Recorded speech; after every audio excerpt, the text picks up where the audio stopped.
Днешното видео е за най-лесната мрежеста плетка от 3 бримки и 2 реда, които се повтарят с отместване 2 бримки.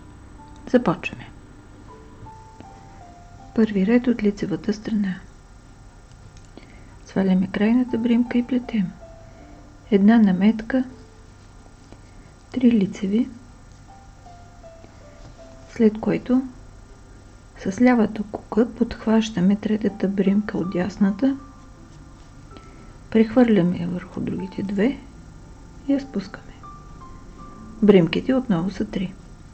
Наметка, 3 лицеви, подхващаме третата, прехвърляме я върху двете. Наметка, 3 лицеви,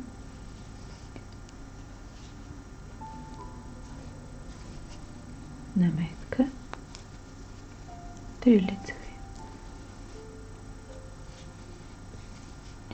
И плетем по този начин до края на реда.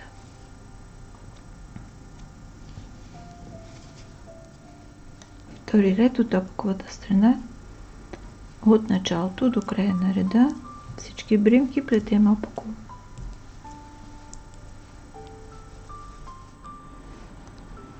Трети ред от лицевата страна. Правим отместване 2 бримки.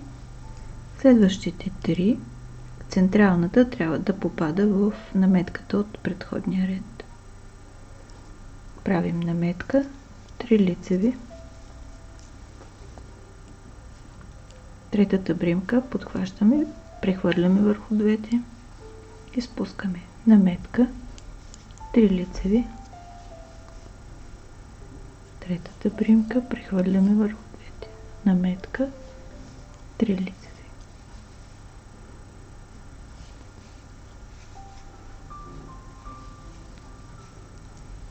И продължаваме така до края на реда.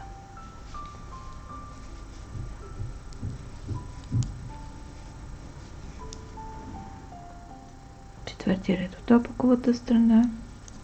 Сваляме крайната бримка и от началото до края на реда плетем опаково.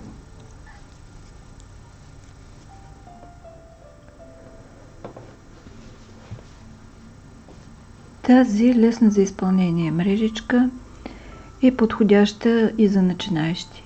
Идеална е за тънка лятна прежда и за зимна мохерна. Горещо ви я препоръчвам. Благодаря ви, че бяхме заедно. Ако харесвате това видео, натиснете бутон лайк. Абонирайте се за канала и за известията, за да гледате всички мои видеа. Пожелавам ви вдъхновение, плетете с любов и бъдете щастливи. До скоро!